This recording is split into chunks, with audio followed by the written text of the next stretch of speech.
अपनी बेहद खराब फॉर्म के चलते 2011 के वर्ल्ड कप टीम में उसका सिलेक्शन तक नहीं हुआ। लोगों ने कहा कि ये सब तो उसके साथ होना ही था, वो बहुत ज्यादा लेजी है, उसमें कोई कंसिस्टेंसी ही नहीं है और शायद अब कभी वो वापस ही नहीं कर सकता। सारे फैंस निराश हो गए थे, लेकिन उसने हार नहीं मानी। उसने हार्ड वर्क किया, अपनी फॉर्म दर्शाई और 2013 में बतौर ओपनिंग बैट्समैन एंट्री मारी और उसके बाद उसने वो कर दिखाया जो आज तक इस प्लेनेट पे कोई नहीं कर सका। वनडे इतिहास में 3 बार डबल सेंचुरी मारने का रिकॉर्ड उसने अपने नाम कर डाला। Yes, I am talking about the hitman Rohit Sharma. Guys, यहां सीखने लायक बात यह है कि आलोचना होगी, आप गिरोगे, लेकिन गिर के उठने वाले को ही बाजीगर कहते हैं। हार्ड वर्क की बदौलत अपने आलोचकों को जवाब कैसे दिया जाता है, यह आप टीम इंडिया के केएल राहुल से सीख सकते हैं। कुछ दिनों पहले तक लोग उसके टीम में होने पर सवाल या निशान लगाया करते थे, कहा करते थे कि वो कोहली का दोस्त है, सिर्फ इस वजह से टीम में बना हुआ है। लेकिन न्यूजीलैंड के खिलाफ हुई हालिया T20 सीरीज में अपनी परफॉर्मेंस के बदौलत उसने साबित कर दिया कि वो अपने दम पर टीम में है। उसने ना सिर्फ विकेट कीपिंग की, जरूरत पड़ने पर उसने कप्तानी भी की और सबसे ज्यादा सीरीज में रन बनाकर मैन ऑफ द सीरीज भी बना। और गाइस, यहां सीखने लायक बात यह है कि आलोचक चाहे कुछ भी कहते हो, अगर आपको अपने आप पे विश्वास है तो आप जिंदगी में कुछ भी अचीव कर सकते हो।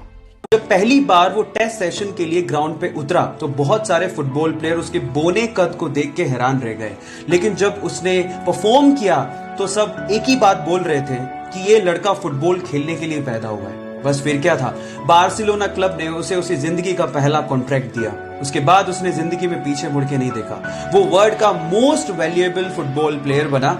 इसके अलावा वो हाईएस्ट पेड फुटबॉल प्लेयर भी बना। उसका नाम है लियोनेल मेसी।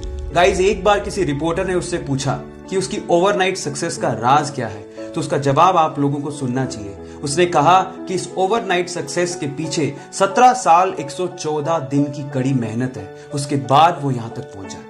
सो गाइज, इसीलिए कहते हैं कि सक्सेस ओवरनाइट नहीं मिलती, उसके लिए आपको कड़ी मेहनत, बहुत ज्यादा हार्ड वर्क, पैशन के साथ करना पड़ता है, पेशेंस रखने पड़ते हैं। और अगर आप में वो पेशेंस हैं तो आप भी रिकॉर्ड तोड़ी। जब 2005 में खिलाड़ी साउथ अफ्रीका के टूर पे था तो चक्कर आने की वजह से और सांस अच्छे से ना ले पाने की वजह से उसे बाहर जाना पड़ा। जब जांच हुई तो पता लगा कि उसके दिल में छेद है। इलाज कराने के बाद उसे एक बात तो समझ में आ गई थी कि लाइफ बहुत ही अनप्रेडिक्टेबल है, कल का भी भरोसा नहीं है। इसलिए पॉजिटिवली उसने डिसाइड किया कि वो खुल के जिएगा और खुल के खेलेगा।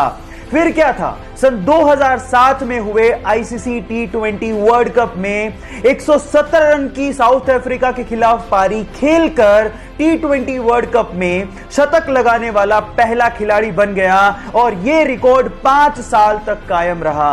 Yes, I am talking about the sixer king Chris Gayle. Guys, यहां सीखने लायक बात यह है कि खुल के जियो, जो लाइफ में पॉजिटिवली करना चाहते हो वो कर लो, क्योंकि क्या पता कल हो ना हो।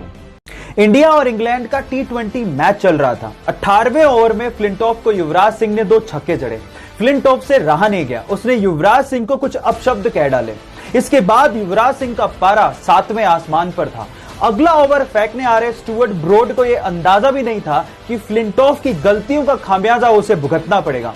फिर क्या था, स्टुअर्ट ब्रॉड की अगली 6 गेंदों पर युवराज सिंह ने 6 छक्के जड़कर रिकॉर्ड बना डाला और 12 ही गेंदों में अपना अर्धशतक भी पूरा किया और भारत ने वो मैच भी जीता।